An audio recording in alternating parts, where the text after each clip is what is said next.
House Intelligence Committee ranking member Adam Schiff says he expects a resolution on the Democrats' Russia memo within days.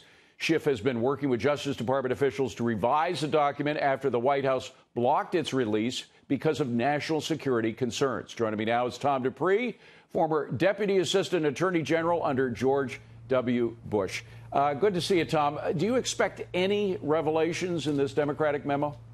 You know, David, I wouldn't say that there are going to be any major bombshell revelations. I think the likeliest outcome here is that the Democrats' memo is going to try to put the Nunes memo in a larger context. The Nunes memo focused on what was omitted from this FISA warrant that went to the federal judge. I suspect what the Democrats' memo is going to try to do is to rebut the Nunes memo by identifying things that were disclosed to the federal judge and to kind of broaden the prism here and place the whole thing in a slightly broader context. Well, if that includes the Trump dossier, to try to prop up something that has been so discredited, that is completely unverified, as even Mr. Comey said, that was paid for, bought and paid for by the Hillary campaign, I mean, that's going to look ridiculous, will it not? Well, I hear what you're saying, and I suspect, at least from my perspective, that the big issue here is whether in the context of this FISA application, was the pedigree, the origin of this memo sufficiently disclosed to the federal judge?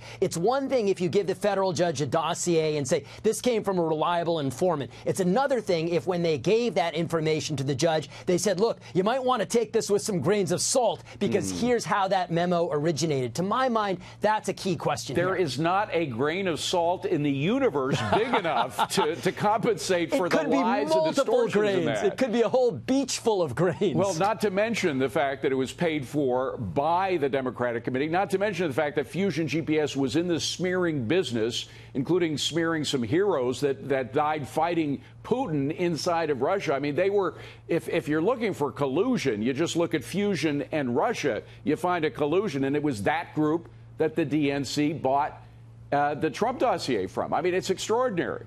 Well, one thing I think we can all agree on is that I strongly suspect the Democrats' rebuttal is not going to put this issue to rest. I think that the Democrats are going to continue to say that this is all above board legitimate, and I think Congressman Nunes and others will continue to question the overall presentation to the judge that resulted in these warrants being issued. Well, meanwhile, what we are finding out is that Russian trolling, to use that expression, Russians trying to make trouble for Americans here by using the internet and other means, happened way before the 2016 election, going back 5 years, 10 years even. And in fact, you have the president suggesting that it was the Obama administration that really dropped the ball on this. He wrote out a tweet today saying, question, if all the Russian meddling took place during the Obama administration right up to January 20th, why aren't they the subject of the investigation? Why didn't Obama do something about the meddling? Why aren't Dem crimes under investigation? Then he, a zinger at his own attorney general, asked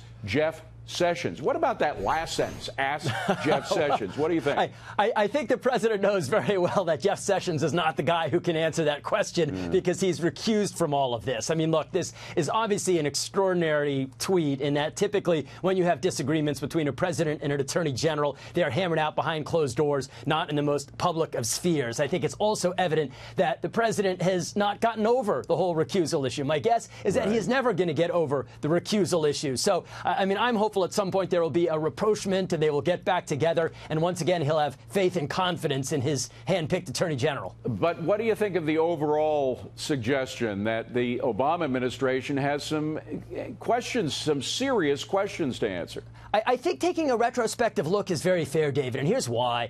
We all agree that we need to be focused ahead on the next election and ensuring that we have done whatever we can to minimize or prevent Russian tampering. And in order to understand where the weaknesses in our defenses are, how the Russians did what they did, I do think it's fair to look back and ask hard questions, saying, what did we know? Who knew it? Why didn't we act on it? Simply because if we want to protect ourselves from the next attack, we need to understand what happened in the prior one. Tom Dupree, good to see you, my friend. Thank you very much. Thank you, David.